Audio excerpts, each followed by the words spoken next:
Magandang araw po sa inyo lahat. Ito nga pala si Joseph at welcome dito sa channel nating Ang Sentensyador. Bali yung kwento po natin ngayon ay pinamagatang Mutya ng Luha. Isang napakagandang kwento rin po nito at medyo nakakaiyak po yung kwento. Kaya maganda po kayo ng tissue o ng panyo pamunas ng luha. At nais ko lamang po magpasalamat sa mga patuloy pa rin sumusuporta kahit sa ang channel man tayo naroroon. Kilala ko po kayo at maraming salamat po sa inyo. Huwag na po natin patagalin. Simulan na po natin. Karamihan sa mga taong nakakaranas ng kalupitan mula sa ibang tao, madalas ang pinag-uugatan ay ang panlabas na kaanyuan, kahirapan at kakulangan ng pinag-aralan. Masakit maging biktima ng karahasan, lalo na kung alam mo sa iyong sarili na wala kang kalaban-laban. Subalit kung lahat ng yun ay sa sarili mong pamilya mararanasan, may masasakit pa ba? Yung pamilya na dapat magmamahal, mag-aalaga at magtatanggol para hindi ka masaktan ng ibang tao, ay sila rin pala mismo ang unang dudurog sa pagkatao at iyong puso. Ipinanganak si Emil na may kapansanan, putol ang mga daliri niya sa paa at kamay. Iika-ika din siya kung maglakad dahil maiksi ang kaliwa niyang paa. Maitim din ang kanyang balat at may malalaking mga mata, kaya naman tampulan siya ng tukso ng kanyang mga kalaro. Sa edad niyang 6 na taong gulang ay hindi lamang sa kanyang mga kalaro nakakaranas ng diskriminasyon ang kawawang bata, dahil mismong sarili niyang ina at mga kapatid ay inaapi rin siya.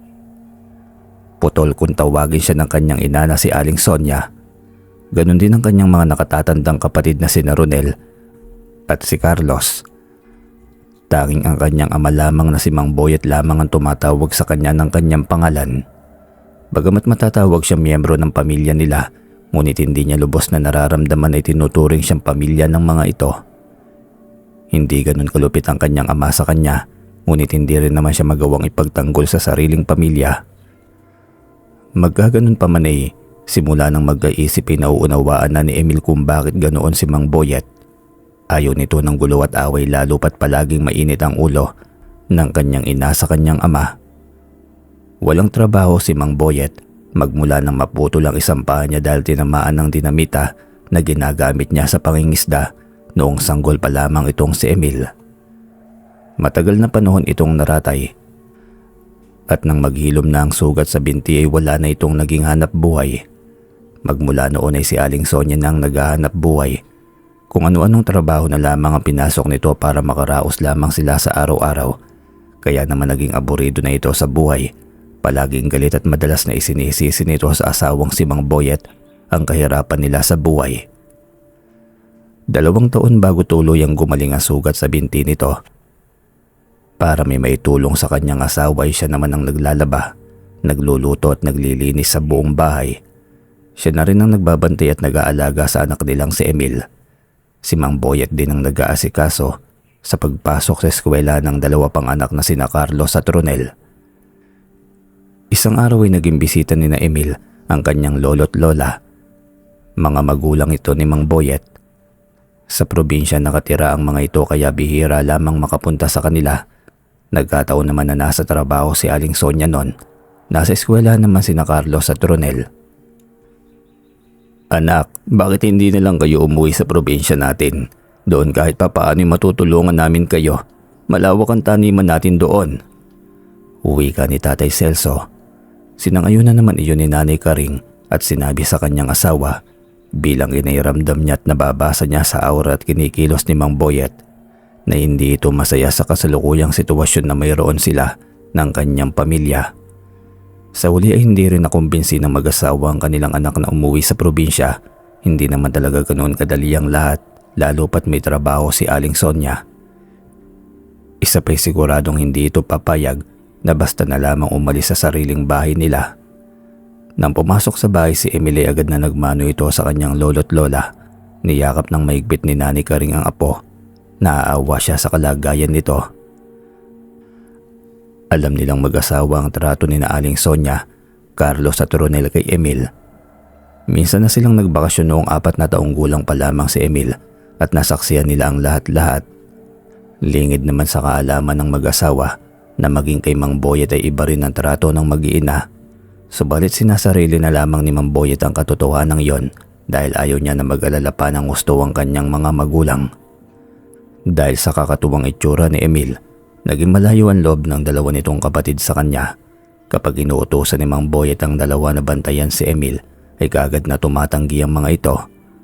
Dahil ayon kina Ronel at Carlos ay nakakatakot ang itsura ni Emil.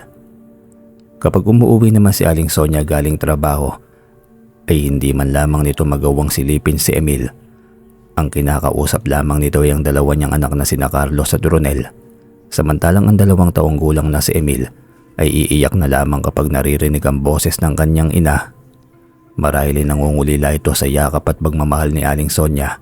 Subalit sa kasamaang palad ay naging manhid, pipi at bingi ang kanyang sariling ina sa kanya. Sa katunayan ay sa likod bahay sa kubo na ginawa ni Mang Boyet, doon natutulog ang mag-ama. Simula nang tuluyang gumaling si Mang Boyet, ay hiniling ni Aling Sonia na gumawa ng bahay kubo ang asawa.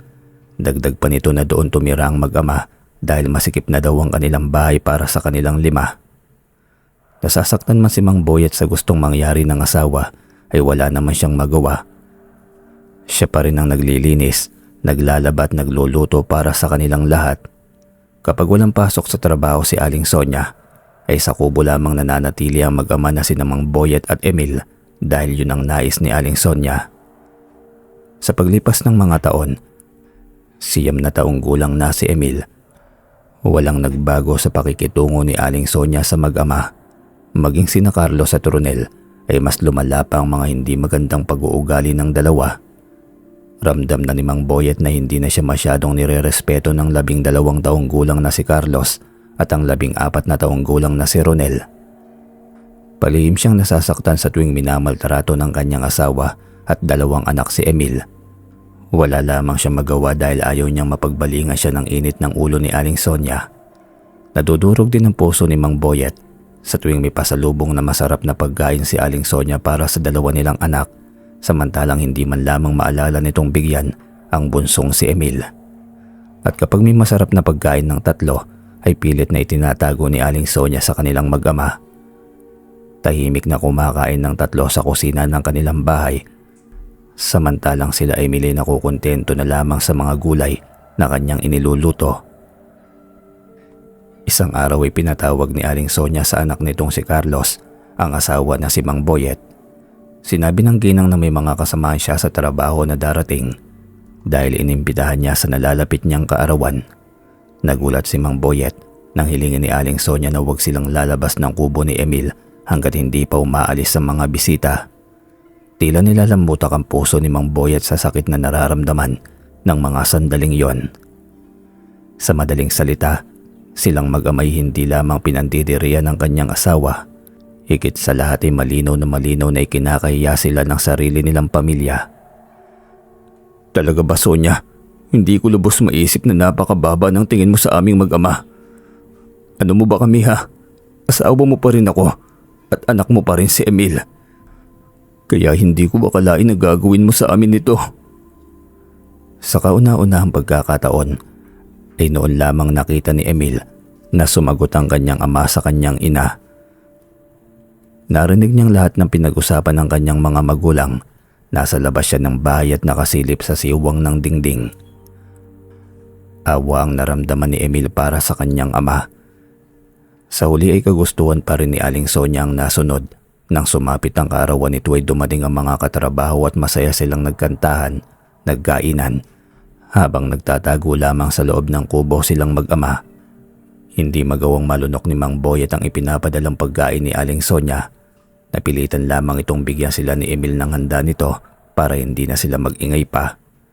Si Emil lamang ang hinahayaan niyang kumain habang si Mang Boyet ay umiinom mag-isa. Nalulungkot siya sa kapalaran niya at ang mas masakit ay nadami pa ang kaawa-awa niyang anak. Isang gabi katatapos lamang maghapunan ni Mang Boyet at Emil, naisipan ni Emil na silipin ang kanyang ina at mga kapatid. Sakto naman na may seryosong pinag-uusapan ng mga ito sa mesa. Pilit na idinidikit ni Emil ang tenga sa dingding para marinig ng maayos ang pinag-uusapan ng mga ito. Narinig niyang nagtanong ang kapatid niyang si Carlos sa kanyang ina kung bakit ganoon ang itsura ng ipanganak siya.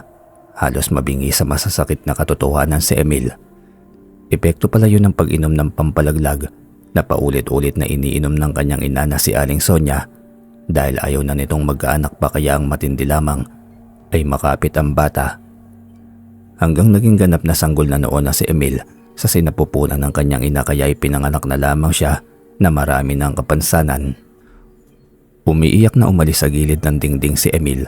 Nasa sinapupunan pa lamang siya ng kanyang sariling ina, ay talaga pala na ayaw na nito sa kanya, kaya hindi na siya nagtataka pa sa paraan ng pagtrato nito sa kanya. Nasasaktan lamang si Emil dahil ang nanay din pala niya mismo ang may kasalanan kung bakit isinilang siyang may kapansanan. Ngunit ang masaklap, ito pa ang naggalit sa kanya samantalang ito ang dapat sisihin kung bakit miserable ang kanyang buhay. "Putol, ipag-igib mo nga ako ng pampaligo ko. Dalian mo't mahuhuli na ako sa klase." Sigaw pa ni Ronel. Kahit hirap na hirap sa pagbobomba ng poso at pagbubuhat ng balde, ay tahimik na sumunod si Emil. Sanay na siya sa ganong klase ng pagtrato sa kanya ng magkapatid. Sa totoo lamang ay naiinggit siya sa kanyang mga kapatid. Hindi kasi siya binigyan ng pagkakataon ni Aling Sonia na makapag-aral dahil nahihiya ang kanyang ina na makita ng ibang tao na kasama siya sa eskwelahan. Isang umagay nagising si Emil sa hampas ng walis tingting sa iba't ibang parte ng kanyang katawan. Nakita niyang namumula na sa galit ang kanyang ina.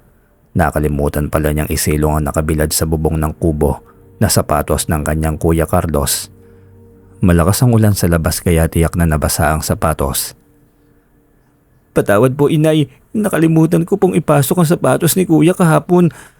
Lalaban ko na lang po ulit at ibibilad kapag umaraw na." Wika pa ni Emil.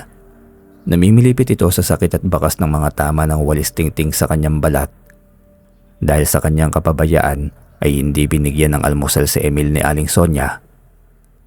Sakto namang kakarating lamang ni Mang Boyet galing sa kanyang taniman ng mga gulay. "Tigilan mo ng pananakit sa anak ko, Sonia. Bakit hindi yung mga batugan mong anak ang utusan mo na maglaba at magsilong ng mga gamit nila?" Galit pang sigaw ni Mang Boyet. Nagulat si Aling Sonia sa ginawang pagsigaw sa kanya ng asawa. Napalakas yata ang paghampas niya sa balat ni Emil. Kahit may timang balat nito ay kitang-kita niya ang bakas ng mga walis tingting na pinaghampas niya rito. Nagmamadaling lumabas ng kubo ang ginang at bumalik na sa bahay nila. Kinabukasan ay araw ng Lunes. Galit na galit si Carlos nang malaman na wala siyang isusuot na sapatos. Nang malaman mula sa kanyang ina ang dahilan, ay nagmamadali nitong pinuntahan sa likod ng bahay ang bunsong kapatid na si Emil. "Walang hiya ka, putol. Wala ka nang silbi sa pamilyang ito. Pati ba naman simpleng pagpasok ng sapatos ko hindi mo nagawa?" Galit pang singhal ni Carlos. 3 beses nitong tinadyakan sa iba't ibang parte ng katawan si Emil. Hinahayaan na lamang ni Emil ang kuya niya sa gustong gawin nito sa kanya. Dahil para sa kanya siya naman talaga ang may kasalanan. Huminto lamang sa pananakit si Carlos sa kapatid nang dumating ang kanilang ama na si Mang Boyet. "Lumabas ka sa kubong ito, Carlos. Kung ayaw mong ako mismo ang manakit sa iyo, wala kang karapatan. O kayo, nasaktan ang kapatid ninyo." Nagmamadali namang lumabas ng pintuan si Carlos. Kahit papaano'y takot pa rin ito sa kanilang ama. "Pasensya ka na, anak. Hindi kita magawang ipagtanggol sa kanilang lahat. Kapag ginawa ko yun, pareho lamang tayong palalayasin ng nanay mo sa bahay na ito." Hindi kumibo si Emil. Tahimik lamang siya nakikinig sa mga sinasabi ng kanyang ama. Hindi niya alam kung ano ang dapat niyang maramdaman para sa kanyang ina at sa mga kapatid. Pareho lamang sila na may kapansanan, ngunit bilang ama niya ay dapat lamang sana na ipagtanggol din ito ang kanyang sarili. Dahil ito pa rin ang kanilang padre de pamilya. Umiiyak na yumakap si Emil sa kanyang ama. Naaawa siya sa kalagayan nito. Kung may magagawa lamang sana siya para dito'y ginawa na niya, pero bata lamang siya at wala pang alam sa buhay. Ramdam ni Mang Boyet na may hinanakit sa kanyang sariling ina at mga kapatid itong si Emil. Natatakot si Mang Boyet na baka magkimkim ng galit si Emil sa kanyang ina at sa mga kapatid hanggang sa ito ay lumaki. Isang araw ay naisipan ni Emil na sumilip sa bakuran ng kapitbahay nila, yung may kaya sa buhay nilang kapitbahay na si Tonton. May pagkamata pobre ang mga magulang nito kaya nagmana rin si Tonton ng ugali sa kanyang mga magulang. Mula sa kanilang bakuran ay sumilip siya sa madamong bahagi ng bakuran. Nakuha ang atensyon niya nang makita na may dumating na mga bisita ang pamilya. May nakita siyang mga bagong muka at siguradong mayaman din ang mga ito dahil nakaparada ang mga magagarang sasakyan ng mga bagong dating sa malawak na bakuran ni na Tonton. Mula sa pinagkukubliang damoy napaawang ang bibig ni Emil nang makita ang isang batang lalaki na napakagwapo at maputi. Kung pagmamasdan ay tahimik lamang ito, pangiti-ngiti ito habang nagbibida si Tonton tungkol sa mga mamahaling laruan. Ilang sandali pang lumipas nang tumayo ang gwapong bata. Iniwanan nito si Tonton at dalawa pang bata na nag-uusap. Naglakad-lakad ang batang lalaki sa bakuran. Animoy naiinip ito at walang interes sa lugar. Hanggang sa napatakip ng sariling bibig si Emil. Papunta sa gawin niya ang batang lalaki. Hindi naman ito napapansin si Emil dahil nakatalikod ito sa pwesto niya. Ilang sandali pa'y gusto nang umalis ni Emil para bumalik sa loob ng kubo, ngunit huli na ang lahat. "Psst, bata, anong pangalan mo?" Biglang tanong ng batang lalaki sa kanya. Mula sa pagkakatalikod ay hindi niya nagawang lumingon pa para tignan ng bata. Nag-aalala siya na baka kapag nakita siya nito ay matakot ito at sumigaw dahil sa kanyang itsura. Emil ang pangalan ko." "Tara Emil, laro tayo. Ayoko makipaglaro sa mga mayayabang kong pinsan eh." Pero ano kasi, baka matakot ka sa itsura ko." Nang biglang may malakas na boses na narinig nang sumigaw ang dalawa. "Huwag kang lalapit sa pangit na yan, Jeff. Lumayo ka dyan, baka mahawahan ka pa ng kapangitan yan." Sigaw pa ni Tonton. Hindi na hinintay pa ni Emil na sumagot ang bata na pangalan pala ay Jeff. Nagmamadali na siyang tumakbo pabalik sa kanilang kubo. Hindi na tuloy niya narinig nang ipagtanggol siya ni Jeff sa pinsan nitong si Tonton. Samantala, tahimik na napaluha si Mang Boyet. Nakita at narinig niya ang nangyari. Muli ay awang-awa siya para sa anak. Sinundan niya si Emil sa loob ng kubo at naabutan niya itong nakaupo sa bangko at malungkot na nakatingin sa malayo. "May araw din ang mga taong salbahe, anak. Ang mahalaga hindi ka naman biniyayaan ng panlabas ng anyo. Mayaman ka naman sa kabutihan dahil busilak ang iyong puso." Uwi ka ni Mang Boyet sa kanyang anak. Nakita niyang umiiyak na si Emil kaya dinamaya niya ito. Wala nang iba pang pwedeng magmahal sa kanyang anak maliban sa kanya lamang dahil masyadong malupit ang mundo para rito. Tao po! Tao po!" Nagulat ang mag-ama nang marinig ang sigaw mula sa labas ng kanilang tarangkahan. Nauna nang lumabas si Aling Sonia, kasunod sina Carlos at Ronel. Nasa bungad kasi ang bahay nila kaya bago pa makarating si Mang Boyet, ay nasa labas na ang mag-iina. "Nandyan po ba yung anak nyo? Pwede po ba kaming maglaro?" Tanong pa ng batang gwapo. Napakunot si Aling Sonia nang makita ang isang gwapong bata. May hawak-hawak itong mamahaling laruan na kotse at eroplano. Tuwang-tuwa si Aling Sonia nang marinig ang sinabi nito. Kung itsura lamang ang pagbabasihan ay mukhang anak mayaman ito, kaya tinanong ng ginang kung ano ang pangalan at taga-saan ng bata. Namilog ang mga mata ni Aling Sonia nang malaman na kamag-anak pala ito ng kapitbahay nilang may kaya. Pinapasok ni Aling Sonia si Jeff. Pagkatapos ay sinabihan sina Carlos at Ronel na makipaglaro sa bata. Ngunit nahinto sa pagsasalita si Aling Sonia nang magsalita si Jeff. "Mawalang galang na po, pero hindi po sila yung tinutukoy ko na gusto kong makalaro. Yung anak niyo po na si Emil yung hinahanap ko." Tanong ni Jeff. Nanlaki ang mga mata ni Emil nang marinig ang sinabi nito. Mula sa gilid ng bahay ay lumingon siya sa kanyang ama na nakikinig din sa usapan. Palihim na natuwa si Mang Boyet. Sa wakas ay may nagka-interes na rin na ibang tao na makipaglaro sa kanyang bunsong anak. Subalit hindi naging maganda ang pandinig ni Aling Sonia sa sinabi ni Jeff. Nalukot ang mukha ng ginang. Nagtimpi siya na huwag magalit sapagkat pagkakataon na kasi yon para mapalapit sa pamilya ng may kaya sa buhay. Nagkatingin na naman ang magkapatid na sina Carlos at Ronel. Umanga sila sa itsura ni Jeff. Palihim silang nagngit-ngit sa kapatid nilang si Emil. Pinasamahan ni Aling Sonia kay Carlos si Jeff. Sa likod bahay kung saan naroroon si Emil, nang marinig naman ng mag-ama na pumayag na si Aling Sonia ay nagmamadali silang bumalik sa kubo. Nakatalikod si Emil at nakaharap sa labas ng bintana ng kubo nang dumating sina Carlos at Jeff. "Putol, may naghahanap sa'yo. Ikaw ang gustong makalaro nitong bisita ng kapitbahay nating si Tonton."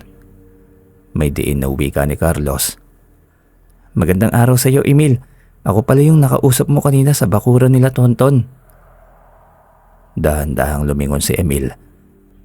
Hindi na siya nagtaka nang mapasinghap sa pagkagulat. Ang kaharap ba'y si Jeff? Bahagya namang tumawa si Carlos nang makita ang reaksyon ng gwapo nilang bisita. "Uy, Putol, kita mo naman ang gwapo ng bisita mo, di ba? Huwag kang didikit sa kanya, ha? Habang naglalaro kayo, baka kasi magkapalit kayo ng mukha eh." Humahalakhak pang wika ni Carlos. Biglang umalis si Carlos nang makita na lumabas sa kusina ng kubo ang kanilang ama na si Mang Boyet. Nakangiti namang bumati si Jeff kay Mang Boyet pagkatapos nitong magpakilala ni Yaya na nitong maglaro si Emil. "Baka napipilitan ka lang makipaglaro sa akin, Jeff. Hindi ka ba natatakot sa akin?" "Aaminin ko, nabigla ako nang makita kita. Pero ramdam ko na mabait ka kaya bakit naman ako matatakot sa iyo?" Napangiti ng matamis si Mang Boyet nang marinig ang usapan ng dalawa. Nagpaalam siya sa dalawa na magluluto lamang ng mamimerienda. Isinalang agad ni Mang Boyet ang isang kalderong mais. Matapos magsawa sa paglalaro ng kotse at eroplano ay naghabulan sina Emil at Jeff. Wala silang kamali-mali na nakasilip sa kusina at naiinis sa magkapatid na sina Carlos at Ronel. Higit sa lahat ay nakasilip din pala sa bakuran nila ang madilim ang mukha na si Tonton.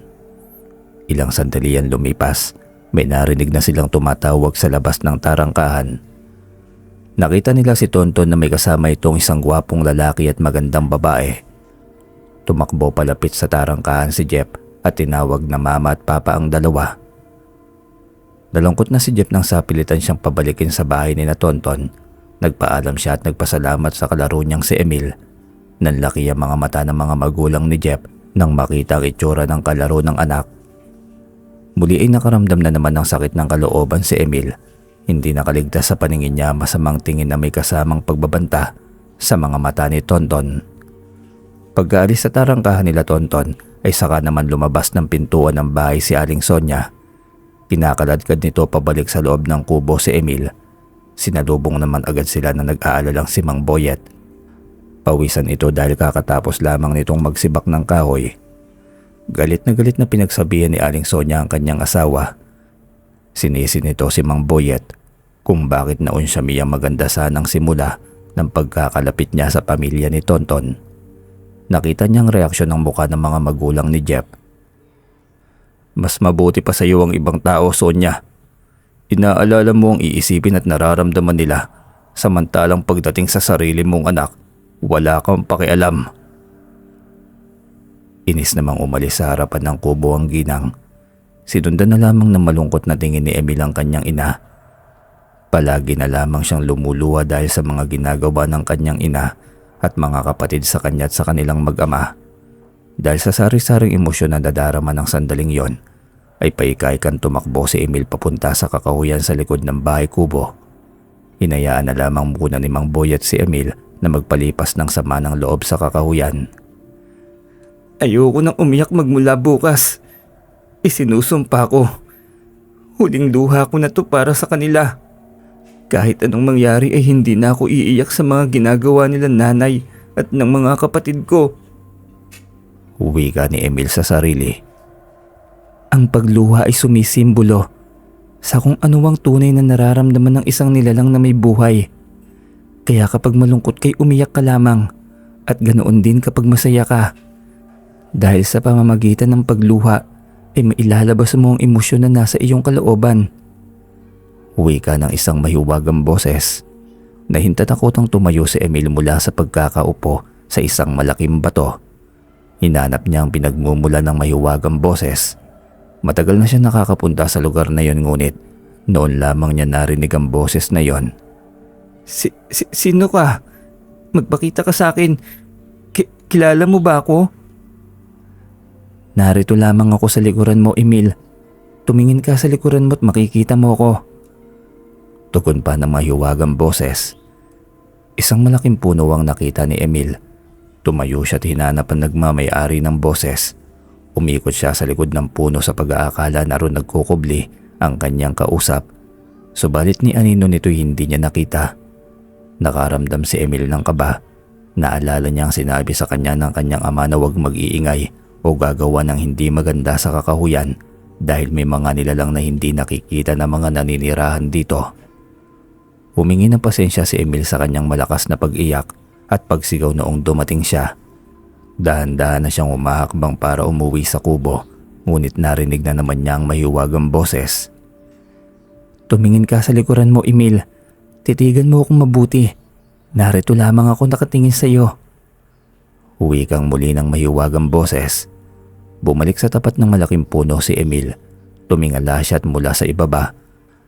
Noon lamang niya napansin ang kagandahan at kakaibang kulay ng mga dahon ng puno na nasa kanyang harapan. Kulay pula ang dahon nito at may mga magagandang bulaklak hanggang sa unti-unting bumaba ang paningin ni Emil. Napako ang mga mata niya sa isang parte ng katawan ng puno. Animoy may kulay pulang likido na lumalabas sa bahaging yun ng puno. Dahan-dahang lumapit si Emil at nanginginig ang kamay na hinawakan ng pulang likido. Basa ngunit hindi malagkit ang pulang likido. Sa tingin niya dugo ng puno ang nakikita niyang lumalabas sa katawan nito. Ipinunas ni Emil ang nabasa niyang daliri sa bulsa ng suot niyang salawal. Maya-maya pinaramdaman niya na para bang may mabigat sa loob ng kanyang bulsa. Lalong nanlaki ang dati ng malalaking mata ni Emil. Nakita niya ang ilang pirasong ginto sa loob nito. Lalo pa siyang nakarama ng takot kasabay ng pangingilabot ng kanyang batok at braso. Tanggapin mo ang gintong yan, Emil. Malaki ang maitutulong yan sa buhay ninyong mag-ama. Wikang muli ng mahiwagang boses. Pero saan ito galing? At ano ang magiging kapalit nito? Sa aming mundo. Ang pangalan ko ay Harson. Ako ang tagapag-ingat ng mutya ng luha. At ang mutya ng luha ang may kaloob ng gintong hawak mo. Tanggapin mo ang mutya ng luha bilang bagong tagapag-ingat, Emil. Uwi ka pa ng mahiwagang boses. Ayon sa mahiwagang boses kay Emil, ang nakikitang pulang likido sa katawan ng puno ay dulot ng mutya na nakabaon sa loob ng katawan nito. Dagdag pa nito na matagal na panahon na niyang sinusubaybayan ng buhay nilang mag-ama, subalit wala siyang magawa dahil ang espiritu niya ay nakakulong sa mahiwagang katawan ng puno. Hindi naman makapaniwala si Emil sa kanyang narinig mula sa mahiwagang boses. Lalo pang kinabahan si Emil nang ipagtapat sa kanya ng mahiwagang boses na ito na isa daw siyang engkanto. Ang engkantong ito'y nagmula pa sa mundo ng mga engkantadong kaharian. Ang nasabing engkantadong kaharian ay pinamumunuan ng isang makapangyarihang hari na kung tawagin ay si Haring Dabusong. At si Harson naman ay napili ng hari bilang tagapag-ingat ng mutya ng luha. At ang nasabing mutya ay sagrado at hindi maaaring gamitin ng walang pahintulot ng hari. Isang kulay puti at bilog na bagay na kumikinang ang mutya ng luha. Nanginginig ang mga kamay ni Harson nang iabot sa kanya ni Haring Dabusong ang mutya. Para sa kanya'y nakakatakot mga laga ng napakahalagang bagay at kayamanan na tulad ng mutya na yon. Subalit bilang napili ng hari ay kailangan niya itong tanggapin. Ayon sa hari, ang mutya ay lumuluha ng kayamanan at ang mutya na yun ay pag-aari ng kaharian. Gagamitin lamang ang mutya kapag kinakailangan ng buong kaharian. Sa madaling salita, kung sakali man na dumating ang sandali na magkaroon ng sigalot o kahirapan na dulot ng pandemya, sakit man o kagutuman, ay mayroon silang magagamit at magagawan agad ng solusyon ng suliranin. Subalit tila sinadyang sinubok ang kakayahan ng mutya dahil may isang pangyayaring naganap hindi kalayuan sa kaharian. May isang lugar ng maralita ang nakaranas ng matinding tagutom dahil sa pandemyang tumama sa lugar na ito. Nakarating sa kaalaman ng hari ang balita, ngunit ang hari ay walang naging aksyon dahil para kay Haring Dabusong, ang lugar na yun ay isinumpa ng kanilang Diyos at ang paghihirap na dinaranas ng mga ito ay bilang parusa sa mga kasalanan ng mga ninuno nito. Binalot ng iba yung pagkahabagang puso ni Arson sa mga bata at matatandang engkanto.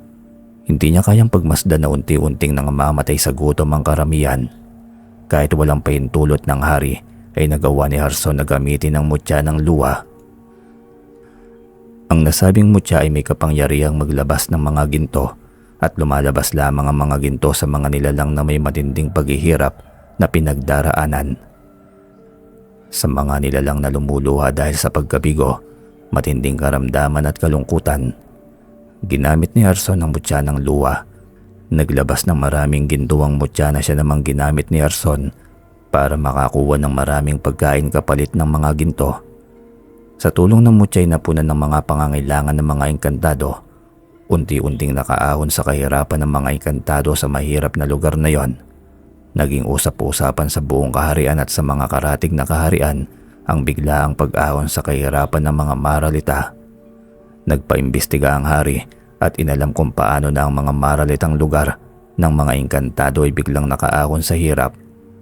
May hinala si Haring Dabusong na may makapangyarihang engkantado ang tumutulong upang maibsan ang kagutuman at makaahon sa hirap ang mga maralitang engkantado.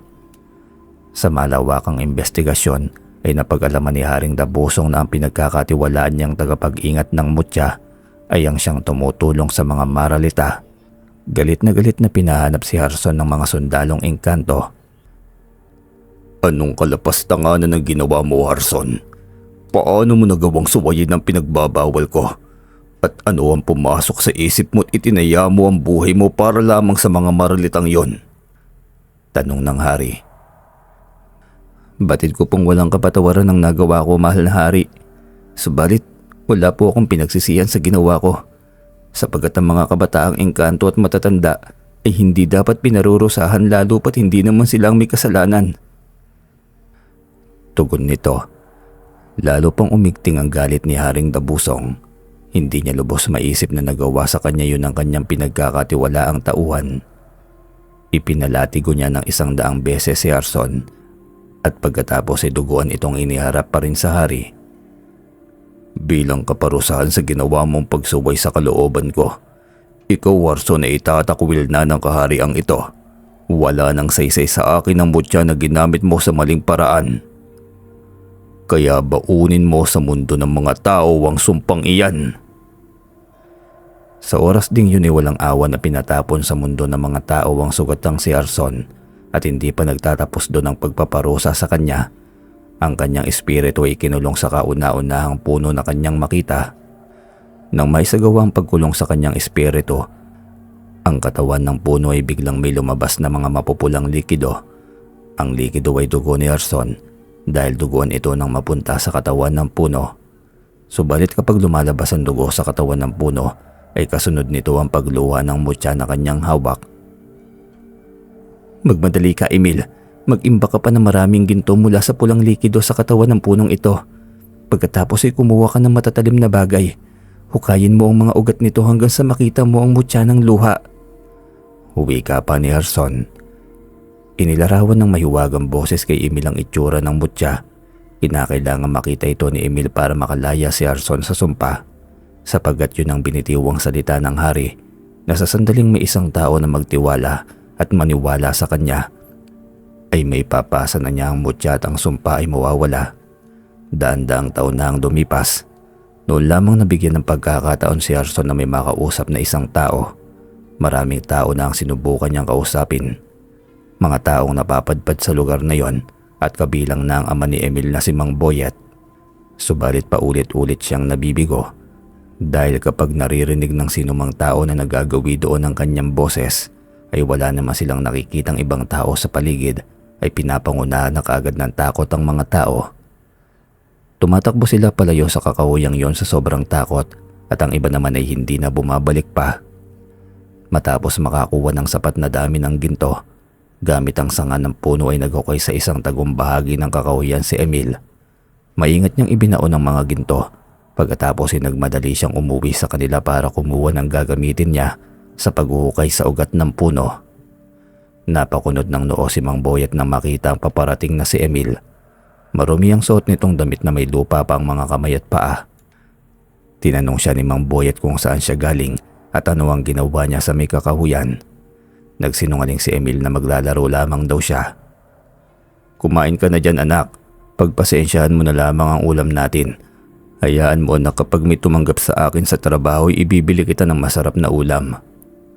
Uwi ka pa ni Mang Boyet. Sinabi ni Emil sa kanyang ama na busog pa siya.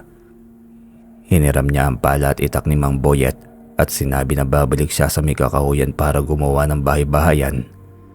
Pinaniwalaan naman ni Mang Boyet ang sinabi ni Emil marahil ay gusto lamang nitong mapag-isa.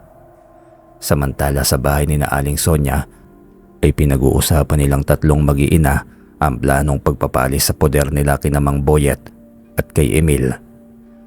Para sa kanila ay puro kahihiyan at kawalang pag-asa sa buhay lamang ang hatid ng dalawa sa kanilang buhay. Inamin ni na Carlos sa tour nilang hinanakit nila sa kanilang ama. Palagi daw sila nitong pinapagalitan at nakikita nila ay si Emil lamang ang itinuturing nitong anak. Dahil sa narinig ay sumiklab ang damdamin ni Aling Sonia. Nadagdagan ng galit niya sa mag-ama kaya nakapagdesisyon siya na tuluyan ng alisin sa landas nila ang mga ito. Pawis na si Emil sa paghuhukay sa paligid ng puno. May kalaliman na ang kanyang nahuhukay ngunit hindi pa rin niya nakikita ang mutya na sinasabi ng mahiwagang boses. Naalala niyang itsura ng mukha ng kanyang ama. Kanina lamang gusto niya itong yakapin at ipaalam na konting tiis na lamang. Makakain na nito ang gusto at mabibili ang anumang naisin nito. Ngunit pinigil pa rin ni Emil ang kanyang sarili. Baka kasi maghinala pa sa gagawin niya si Mang Emil at hindi na siya payagan pang bumalik sa kakahuyan. Sa dami ng ginto na ipinagkaloob sa kanya ng mahiwagang tinig, nakakatiyak na si Emil na may maganda na silang buhay na mag-ama. Hanggang sa napahinto na lamang sa pagpapala si Emil, may kung anong bagay na tinamaan ang hawak niyang pala. Nagmamadali niyang hinukay ang bahaging yon at hindi siya nakapaganda sa mga sumunod na nangyari. Mula sa ilalim ng lupa ay lumitaw ang isang napakaputing bilog na bagay. Sa sobrang puti ay nakakasilaw ang kinang nito na natatamaan ng sinag ng araw. Napatakip ng kamay sa kanyang mga mata si Emil. Nang makabuelo ay lumipat siya sa pwesto at hinubad niya ang suot niyang damit at itinakip sa sinag ng araw na tumatama sa mutya. Napakunot noo si Emil at labis niyang ipinagtaka ng wala man lamang bahid ng lupa ang mutya o dumi man lamang dahil matagal na itong nakabaon. Binabati kita Emil, sa wakas natagpuan mo rin ang mutya. Kuhanin mo ang mutya at ibalot sa isang kulay itim na tela. Iwasan mong maarawan ito o malapit sa apoy sapagkat nakakabulag ang kinang nito sa araw, pati na rin sa apoy. Wikang muli ng boses. Hindi na nagpatumpik-tumpik pa si Emil. Dahan-dahan siyang lumapit sa kinaroroonan ng mutya pagkatapos ay nanginginig ang kamay na dinampot at ibinalot pansamantala sa kanyang damit. May kabigatan ng mutya kahit hindi naman ito kalakihan. Kakatayo pa lamang ni Emil mula sa pagdampot ng mutya nang biglang yumanig ang lupa sa kinatatayuan niya. Ilang sandali ang lumipas ay dahan-dahang nabuwal ang puno sa kanyang harapan. Maraming salamat Emil. Pinalaya mo ko mula sa sumpa. Bilang ganti, pagkakalooban ka ng hindi matatawarang yaman ng hawak mo mutya. Pasasalamat pa ng mahiwagang tinig. Unti-unting naramdaman ni Emil ang presensya ng nagmamay-ari ng tinig. May narinig siyang taghoy mula sa kanyang likuran at ng kanyang lingunin ay napaawang ang kanyang bibig. Isang makisig na lalaki na nakasuot ng puting damit ang kanyang nakita. Nagpakilala itong harson na dating tagapag-ingat ng mutya ng luwa. Mababa sa damit nito ang mga natuyong pulang likido. Kung pagmamasdan ay hindi pangkaraniwan ang taglay na kakisigan nito kahit gula-gula nitang damit. May mga bagay pang ibinilin sa kanya si Harson bago ito tuluyang nawala sa kanyang paningin. Nagmamadali nang itinago ni Emil ang mutya sa kanyang bulsa. Binalikan niya ang mga ginto at naghukay ng mas malalim. Sa kanya ulit ito ibinaon sa lupa. Magtatakip silim na makabalik sa kanilang kubo si Emil. Nasa bakod pa lamang siya na maulinigan niya ang malakas na boses ng kanyang ina. Patakbo na siyang pumasok sa kubo at doon ay naabutan niya ang kanyang ina at dalawang kapatid na kausap ang ama. Nanay, nandito na sa wakas sa magaling mong si Putol. Tignan mo naman ang itsura niyan. Parang sinaunang tao. Pangiinsulto pa ni Carlos. Umagalpak naman ang tawa si Ronel nang marinig ang sinabi nito. Tinignan nito si Emil mula ulo hanggang paa na animoy pinandidirian. Hindi na nakatiis pa si Aling Sonia. Mabilis nitong nilapitan si Emil at piniingot na makailang beses. Ipinagdiinan ni Aling Sonia na malas sa buhay nila ang batang si Emil. Magmula raw nang ipinanganak niya ito ay sunod-sunod na ang naging kamalasan nila sa buhay.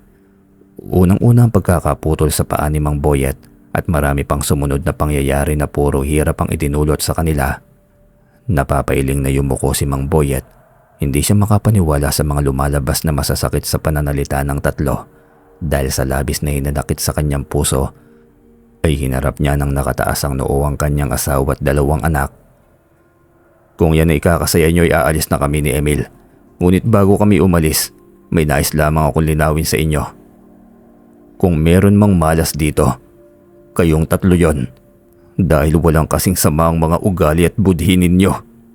Sambit ni Mang Boyet. Nanlaki ang mga mata ni Aling Sonia sa sinabi nito. Dahil sa galit nito'y walang awa nitong tinabig ang hawak na saklay ng asawa. Natumba sa lupa si Mang Boyet. Nanginig sa galit ang tahimik lamang noon na si Emil. Tama na, mga wala kayong puso. Pagsisisihan niyo lahat ng ginawa niyo sa amin ni Papa. Kayong 2, Kuya Ronel at Kuya Carlos. Mga tampalasan kayo. Hindi ko palalagpasin tong ginawa ninyo kay Papa. Umiiyak na pagbabanta pa ni Emil.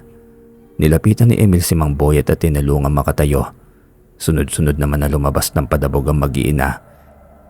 Ibinalibag pa ni Aling Sonia ang pintuan ng kubo at sumigaw ng bukas na bukas din ay ayaw na niyang makita pa ang mag-ama. Niyakap ng mahigpit ni Emil ang kanyang ama. Halos madurog ang kanyang puso sa nakikitang paghihirap nito. Napakalungkot na mga mata nitong nakatingin sa kanya habang lumuluha. Huwag ka na pong malungkot, Papa. Pangako po, ito na ang huling pagkakataon na iiyak ka dahil sa kawalan. Maraming salamat po sa pag-aalaga sa akin sa kabila ng itsura at kapansanan ko.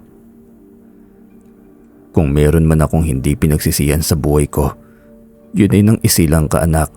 Ipinagmamalaki kita dahil isa kang napakabuting bata. Tugon ni Mang Boyet. Napayakap ng mahigpit ang mag-ama. Bago matulog ay inayos muna ang kanilang mga gamit.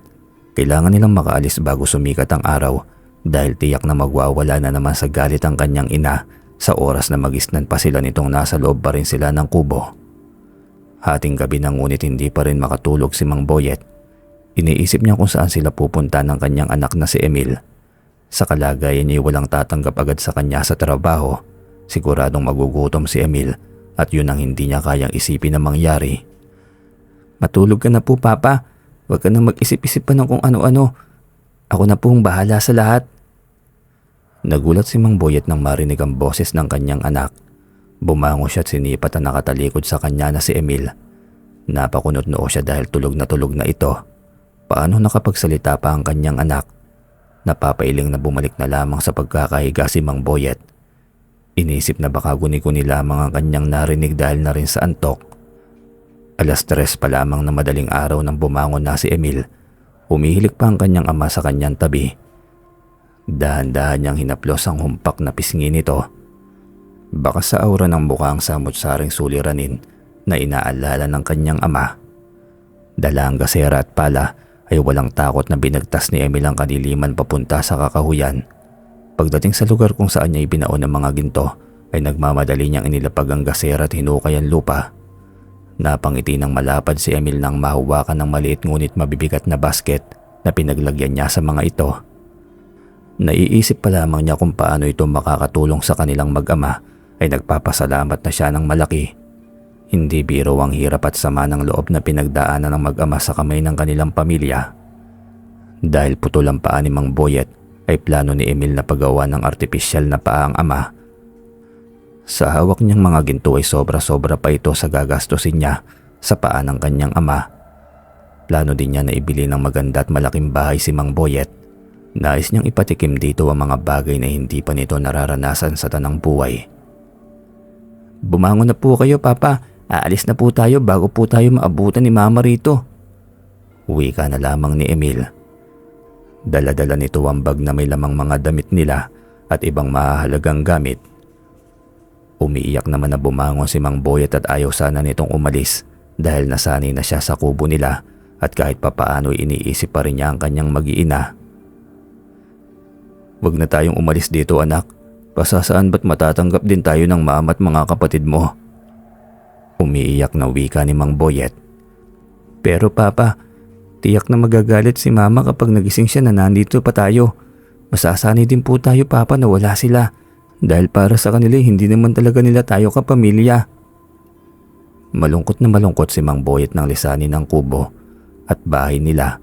Nakita niyang nakabukas na ang ilaw sa kusina ng bahay ni Aling Sonia, kaya batid niya na alam nito ang pag-alis nila. Napakatigas talaga ng puso nito para sa kanilang mag-ama. Gamit ang maliit na halaga na naipon ni Mang Boyet, sumakay sila ng tricycle at nagpahatid sa bayan. Pagdating doon ay hindi maiwasan na pinagtitinginan silang mag-ama ng mga tao. Yumuko na lamang sa iya na nararamdaman si Mang Boyet, ngunit kabaligtaran naman ni Emil na kampanting-kampanting naglalakad sa kalsada. Niyaya muna ni Mang Boyet si Emil para makapag-almusal sa isang karinderya. Tig-isang kape at monay ang kanilang kinuha. Kapansin-pansin ang pananahimik ni Mang Boyet habang nag-aalmusal. Marahil ay iniisip nito kung saan sila tutuloy na mag-ama. "Pagkatapos po natin mag-almusal, maghanap po tayo ng sanglaan dito sa bayan, papa." Napatitig si Mang Boyet sa anak at nagtataka. Tinanong nito si Emil kung ano ang gagawin nila sa sanglaan, gayong wala naman silang hawak na alahas. Ngumiti ng matamis ang bata at sinabi sa ama na siya na ang bahala. Nagtanong-tanong ang mag-ama sa mga tao sa bayan kung saan makakakita ng sanglaan. May nakapagturo naman agad sa kanila kaya inakay agad ni Emil si Mang Boyet. Pagdating sa tapat ng sanglaan ay hindi mapakali si Mang Boyet. Nag-aalala siya kung saan naman kukuha ng alahas na isasangla si Emil. Nakita niya na may dinukot ito sa bulsa ng suot nitong salawal. Pagkatapos ay nagmamadali na itong pumasok sa loob ng sanglaan. "Aba, sinong may-ari ng gintong to?" Nanlaki ang mga mata na tanong ng lalaking bantay ng sanglaan. "Ako po ang nagmamay-ari niyan. Gusto ko lang po sanang isang lalang. Tutubusin ko rin po agad kapag dumating na ang hinihintay kong pera." Tugon naman ni Emil. Umiling-iling ang lalaki. Ipinaliwanag kay Emil na hindi nila pahihintulutan ng mga minor de edad na magsangla o magbenta ng kahit anumang klase ng alahas. "Ako po ang nagmamay-ari ng gintong yan. Minana ko pa yan sa akin na mayapang lolo." Pagsisinungaling naman ni Mang Boyet. Nanlaki ang mga mata ni Mang Boyet nang sabihin ng lalaki na napakalaking halaga ng mapagsasanglaan ng nasabing ginto. Aabot ng 100,000 dahil ang kabuuang halaga nito kung ibebenta ay aabot ng 1,000,000. Natagalan sa sanglaan ng mag-ama dahil maraming proseso pa ang ginawa bago na ibigay sa kanila ang kabuuang 300,000 piso. Lumabas ng sanglaan ng mag-ama na nakangiti. Napakarami nilang pera at kahit abutin pa sila ng taon sa kalsada hindi sila magugutom. Naghanap ng maupa ang kwarto ang mag-ama para pansamantalang tumuloy habang pinapalipas nila ang ilang araw. Lumuwas sila ng Maynila para makahanap ng mga taong makakatulong sa kanila sa pagbebenta ng maraming ginto. "Magsabi ka nga ng totoo sa akin, Emil. Saan at paano o saan mo nakita ang mga gintong hawak mo?" Kinakabahang tanong pa ni Mang Boyet. "Mahirap pong ipaliwanag ang lahat sa inyo, ngunit ang masasabi ko lang po, papa, ay wala akong ginawang masama para lang makuha ko ang mga gintong hawak kong yan." Sa paglipas ng mga araw ay naging madali sa kanilang mag-ama ang pagluwas ng syudad. Dahil marami silang pera, maging ang tutuluyan sa Maynila ay madali lamang silang nakakita. Ilang sanglaan ang nakita nila sa Maynila, subalit napakababa ng presyo ng mga ito sa bawat ginto. Alam nila na gusto lamang silang isahan ng mga sanglaan. Halata naman sa mga mukha nito ang labis na pagkamangha ng timbangin at suriing mabuti ang mga ginto.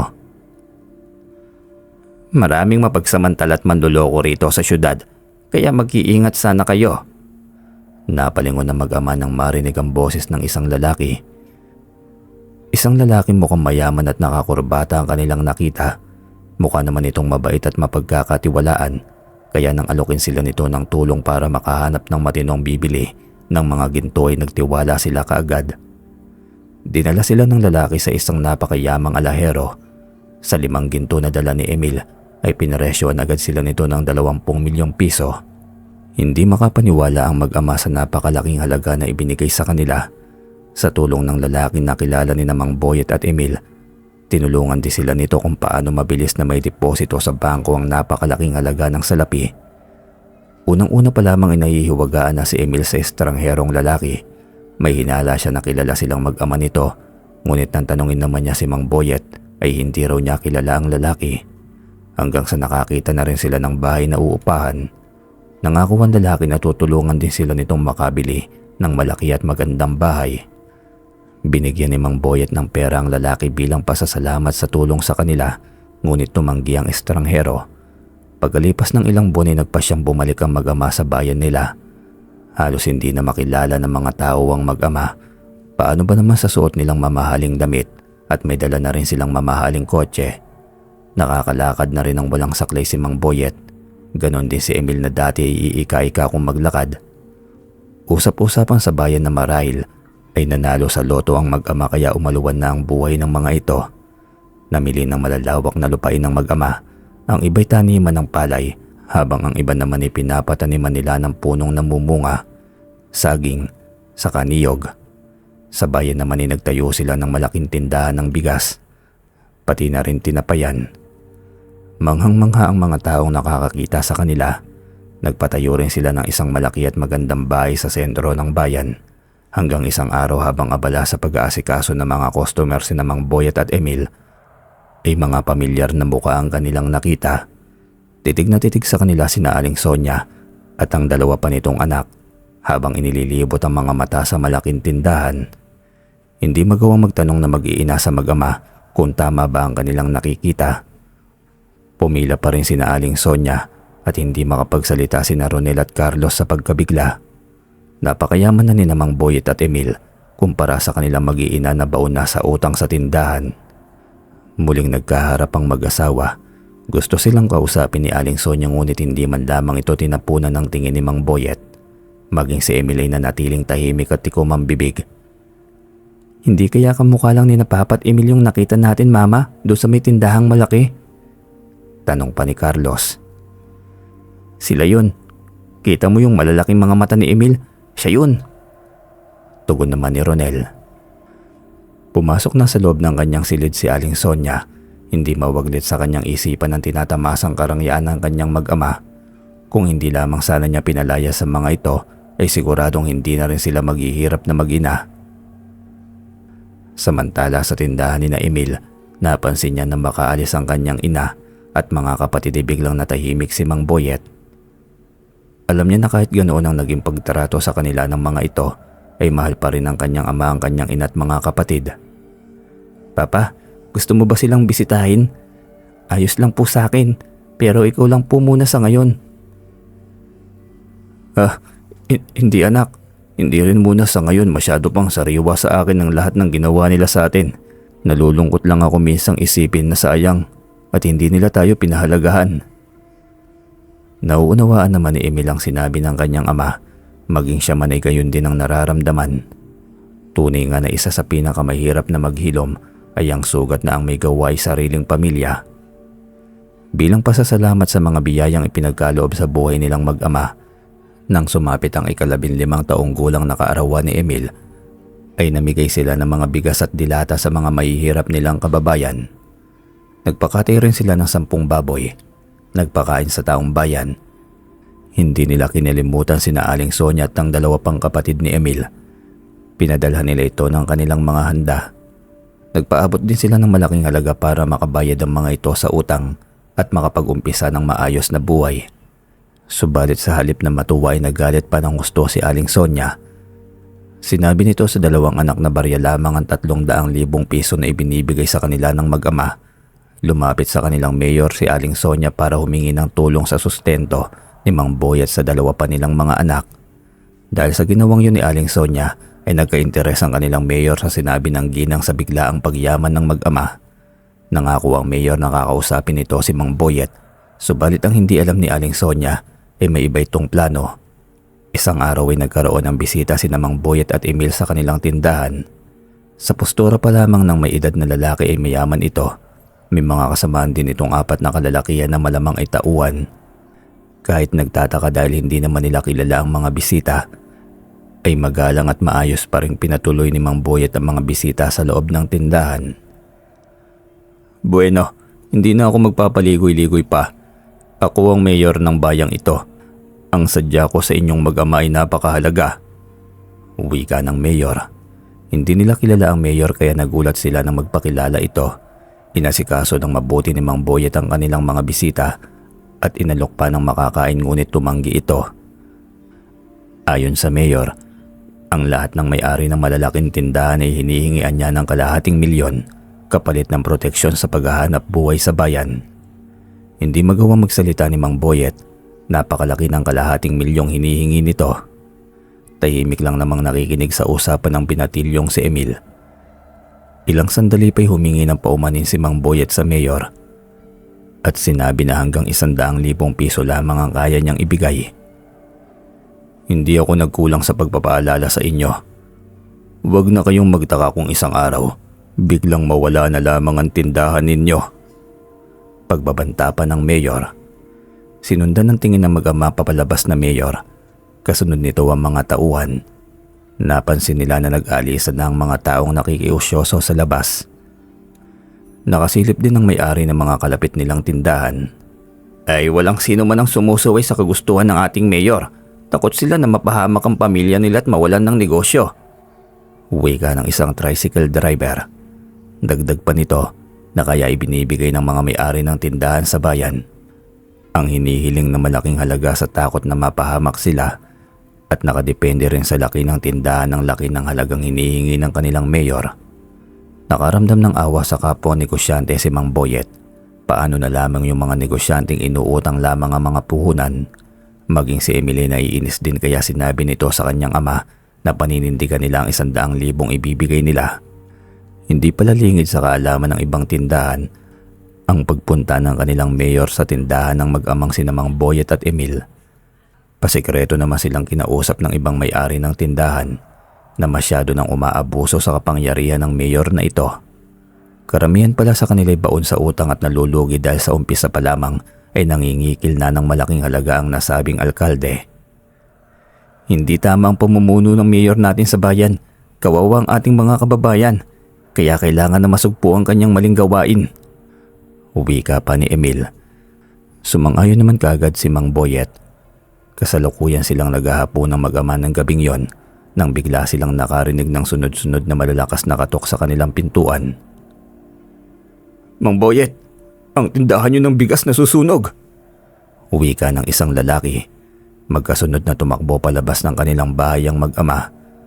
Pagdating sa tindahan nila naabutan nila ang naglalagablab na apoy. Nanlaki ang mga mata ni na Emil at biglang nanlambot ang kanilang mga tuhod. Mula sa kinatatayuan ni napansin ni Emil ang 3 kalalakihan na nakatayo, hindi kalayuan sa kanila. Gumisin ng nakakaloko ang mga ito at bahagyabang ipinakita sa kanya ang hawak nitong posporo. Nahulaan kagad niya na ito ang mga salarin sa pagkasunog ng kanilang bigasan. Hindi sinasadya na nalilis ang kwelyo ng suot niyang damit kaya tumama ang puting-puting kislap ng suot niyang mutya na nasa leeg sa naglalagablab na apoy. Sakto naman na malapit sa apoy ang 3 kalalakihan kaya na magsalubong ang kislap ng apoy at mutya ay hindi nakaligtas ang 3 lalaki. Manghang-mangha sila sa napakaliwanag na apoy kaya tinitigan nila ito ng matagal, ngunit ilang sandali pa lamang ang nakakaraan ay nagsigawan ng 3 kalalakihan. Nakatakip ang mga kamay sa kanilang mga mata. Aray! Ang sakit ng mga mata ko! At bakit napakadilim at wala akong makita? Sigaw ng isang lalaki. Sumunod din ang 2 pa. Kaya naman naging palaisipan sa mga taong naroon ang kakatuwang nangyari sa 3 kalalakihan na kinalaunan ay nakilala nila ng mga tauhan pala ng kanilang mayor.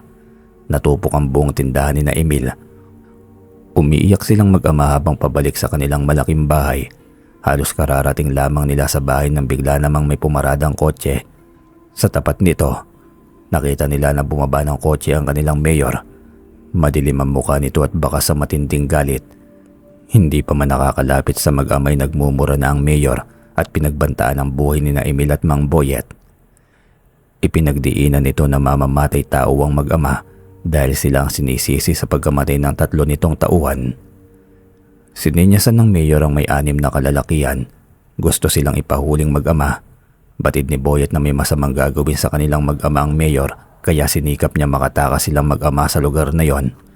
Nagtagupan samantala si Mang Boyet at Emil. Maikting ang ginagawang paghahanap sa kanila ng mga alagad ng batas. Binabaligtad sila ng mayor na sila ang kumitil sa buhay ng 3 nitong tauhan.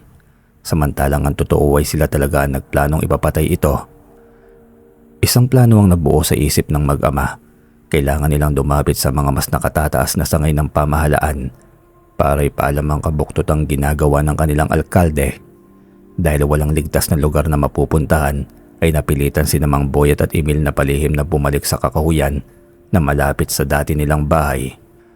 Nagtayo ng pansamantalang kubo ang mag-ama. Walang kamali-mali sina Aling Sonia. Naabot kamay lamang nila ang kanyang asawa at bunsong anak. Sa tulong ng mutya ng luwa ay madali nilang nahanap ang mga taong dapat hingian ng tulong para may parating sa ibang sangay ng gobyerno ang maling gawain ng kanilang alkalde. Kinalaunan ni nahuli rin si mayor at mga tauhan nitong kasabwat dahil mga taong bayan na mismo ang nagpatunay na totoo ang sinasabi ni Mang Boyet at Emil. Naalis bilang alkalde at nasampahan ng patong-patong na kaso ang mayor, lalo na ang pagsunog nito sa tindahan ni Emil. Laking pasasalamat na may mga tindahan na nabiktima ni mayor sa pagkakulong nito. Para makaganti sa mag-ama, ay ipinagtapat ng mayor kina Mang Boyet at Emil na may kinalaman si Aling Sonia sa mga pangyayari. Nanlaki ang mga mata ng mag-ama nang marinig ang sinabi nito. Muling nagpatayo ng mas malaking tindahan si Mang Boyet at Emil. Sa unang araw ng kanilang pagbubukas ng bagong tindahan ay maraming tao agad ang namili. Naging malapit sila sa puso ng mga tao dahil sa napakalaking ginhawa na tulong nila sa bayan. Dumating na ang kapalit ng mayor at masaya silang binati nito sa kanilang kabutihang ginawa. Ayon pa rito ay may igagawad na parangal sa kanila sa darating na piyesta ng kanilang bayan. Mula sa mahabang pila ng mga mamimili ay may isang babaeng sumingit at nauna sa pilahan. Nagalit ang mga taong nakapila at nagkaroon ng komosyon. Natawag ang pansin ni Mang Boyet at Emil. Hindi nila sukat akalain na kanilang makikita si Aling Sonia na nasa kanilang harapan at nakataas lamang ang noo nito habang sinasabi sa mga taong nakapila na asawa niya at anak niya ang may-ari ng tindahang yon. Nagawa pa talagang magpakita sa kanila ni Aling Sonia pagkatapos ng mga ginawa nito na muntik ng ikapahamak nila. Dapat ba kaming lumundag sa tuwa dahil sa kauna-unahang pagkakataon? Hindi ka na nahiyang ipagsabi na asawa at anak mo kami. Nalilitang ka ba sa perang ibinigay namin sa iyo? Magkano ba ang gusto mo, Sonia? Para lang patahimikin mo na ang buhay naming mag-ama. Nakangisi na wika ni Mang Boyet. Tila nakaramdam naman ng pagkapahiya si Aling Sonia. Hindi niya magawang tumingin sa mga mata ni Emil. Nagmamadali itong tumalikod at tumakbo palabas ng tindahan. Nakaramdam ng awa sa mag-ama ang mga nakapilang mamimili sa tagpong kanilang nasaksiyan. Ilang araw pang lumipas, kakagising lamang ni Aling Sonia nang buksan niya ang pinto ng kanilang bahay. Nagulat siya nang may isang kulay itim na baga nakalagay sa labas ng kanilang pintuan. Dahan-dahan niya yung binuksan at ganoon na lamang ang pagkagulat niya nang makita ang limpak-limpak na salapi na laman ng bag. Umiiyak na niyakap ni Aling Sonia ang bag. Batid niya na sina Emil at Mang Boyet ang nagbigay ng napakalaking halaga ng pera na yon. Mabilis siyang pumasok sa loob ng bahay at ginising ang kanyang 2 anak. Mula naman sa di kalayuan ay nakahingan ng maluwag sina Mang Boyet at Emil nang makita na umiiyak na kinuha ni Aling Sonia ang bag. Batid nila na patatahimikin na sila nito dahil sa laki ng halagang perang ibinigay nila. Gusto lamang nila na magbago ang ugali ni Aling Sonia at 2 pang kapatid ni Emil.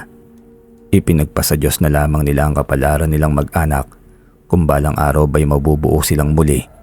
Basta ang mahalagay hindi na nila hayaan na maghirap pa sa buhay ang mga ito. Isang sulat ang natanggap ni Mang Boyet at Emil kinabukasan. Ang sulat ay nagmula kay Aling Sonia. Ayon dito ay lalayo na silang mag-iina at mamumuhay sa malayo. Namalayan na lamang ng mag-ama na pareho na silang umiiyak. Masakit pa rin sa kanilang mag-ama na mas pinili pa rin talaga ni Aling Sonia na lumayo kaysa puntahan sila at ayusin ang kanilang problema.